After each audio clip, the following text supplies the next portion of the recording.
作為 CUSCS Unified E-Learning Platform 嘅一站式入門平台 ，CUSCS School Portal 為學生提供連結去各種有用嘅學校及學習資訊。響 Portal 首頁有 Quick Links 及 Icons 去連結學生去佢哋最常用嘅功能，例如連結到中大圖書館網站、CUSCS Webmail 系統、下載 School Calendar 同埋學生手冊。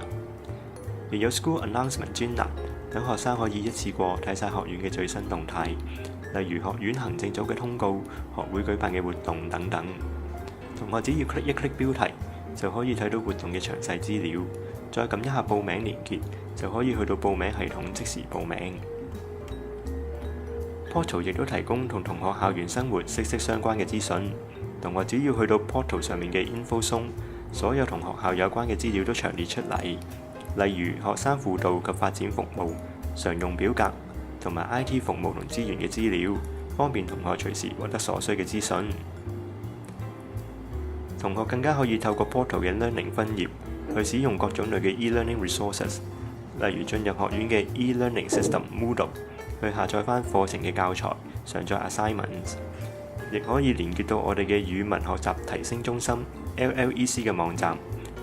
裡面有 LLEC eLibrary， 可以俾同學喺網上搜尋關於語言學習嘅資源，